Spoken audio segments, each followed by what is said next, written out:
നമ്മളെ ഉപദ്രവിക്കുന്ന അല്ലെങ്കിൽ നമുക്കിട്ട് പണി തരുന്ന നാട്ടുകാരെ നമ്മൾ അങ്ങോട്ടെന്തെങ്കിലും ചെയ്യണമെന്നൊന്നുമില്ല. അവർക്കുള്ളത് എങ്ങനെയെങ്കിലുമൊക്കെ കറങ്ങി തിരിഞ്ഞ് കിട്ടിക്കോളും. ഓക്കെ. അപ്പം ഞാൻ ഇന്നൊരു കഥ പറയാം. എൻ്റെ സ്വന്തം ജീവിതത്തിൽ നിന്ന് എടുത്ത ഒരു ചെറിയൊരു കഥ. ഒരു 5-6 വർഷങ്ങൾക്ക് മുൻപ് ഒരു ഞായറാഴ്ച ഉച്ചര നേരം അപ്പം ഞാനിങ്ങനെ എൻ്റെ ഫോണും കൊണ്ട് ഫോണിൽ തോണ്ടി ഇങ്ങനെ കളിക്കുകയായിരുന്നു. എനിക്ക് ഫോൺ ആ ഒരു 2 കൊല്ലം മുൻപൊക്കെയാണ് കിട്ടിയത്. ഓക്കെ. അപ്പോൾ അങ്ങനെ ഞാൻ ഫോണിൽ തോണ്ടിക്കൊണ്ടിരിക്കുമ്പോൾ എൻ്റെ മാമൻ അവിടെ ഉച്ചയ്ക്ക് ഫുഡ് കഴിച്ചുകൊണ്ടിരിക്കുന്നുണ്ട്. അപ്പോൾ മാമൻ എന്നെ ഇങ്ങനെ വിളിച്ചു. നീ ഇങ്ങി വാ, ഇവിടെ ഇരിക്കി.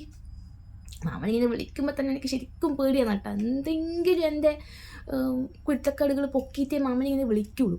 അപ്പം ഞാനിങ്ങനെ ഇനി എന്തെന്നായി പിടിച്ചത് എന്ന് വിചാരിച്ചിട്ടിങ്ങനെ പോയി അവിടെ മുന്നിലാടെ ഇരുന്ന് അന്നിങ്ങനെ ഒരു നോട്ടം നോക്കി.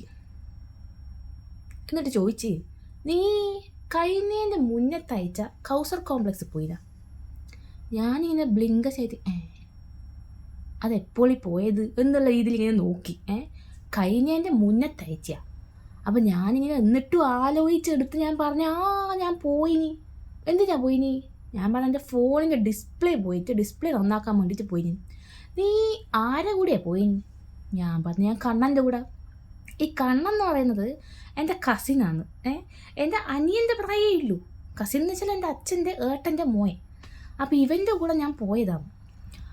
അതായത് ഓനാടെ കൗസർ കോംപ്ലക്സിൻ്റെ അപ്പുറത്തുള്ള ഷോപ്പിൽ വർക്ക് ചെയ്യുന്നുണ്ട്. അപ്പം ഞാൻ ഓനെ വിളിച്ചിട്ട് പറഞ്ഞ്, എടാ എനിക്കിങ്ങനെ ഫോണിൻ്റെ ഡിസ്പ്ലേ പോയി അത് നമ്മൾ ശരിയാക്കണം, ഞാൻ അവിടെ എത്തിക്കഴിഞ്ഞാൽ നീ എൻ്റെ കൂടെ ഒന്ന് വരുവാ.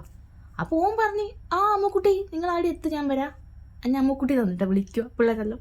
അപ്പോൾ അങ്ങനെ ഞങ്ങൾ പോയി, രണ്ടാളും കൂടെ പോയി. രണ്ടാൾക്കും ഷോപ്പ് എവിടെയെന്ന് അറിയില്ല. ഈ സാംസങ്ങിൻ്റെ സർവീസ് സെൻറ്ററിലാണ് പോകേണ്ടത്. അപ്പം നമ്മളിങ്ങനെ കൗസർ കോംപ്ലക്സിൽ പോയി ചുറ്റും നോക്കി നടന്ന് ഈ ഷോപ്പ് എവിടെയാണ് എന്നെല്ലാം നോക്കി ഷോപ്പ് കണ്ടുപിടിച്ച് ഷോപ്പിൽ പോയി നന്നാക്കി ഇതിനെ തിരിച്ചു വന്ന്.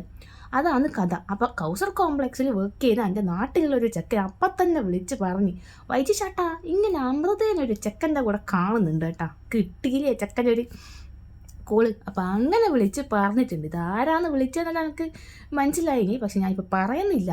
അപ്പോൾ ഇതാണ് അവസ്ഥ. വീട്ടുകാർക്കില്ലാത്ത ശുഷ്കാന്തിയാണ് നാട്ടുകാർക്ക്, അത് ചില നാട്ടുകാർക്ക്. പക്ഷെ ഞാൻ അന്ന് പോയത് തന്നെ അമ്മേനോട് പറഞ്ഞിട്ടാണ് കേട്ടോ പോയിനി. ഓക്കെ. അപ്പം അങ്ങനെയൊക്കെയാണ് അവസ്ഥ. എന്താ ചെയ്യുക? അപ്പം അത്രയേ ഉള്ളൂ. പുതിയ കഥയായിട്ട് പിന്നെ വരാം.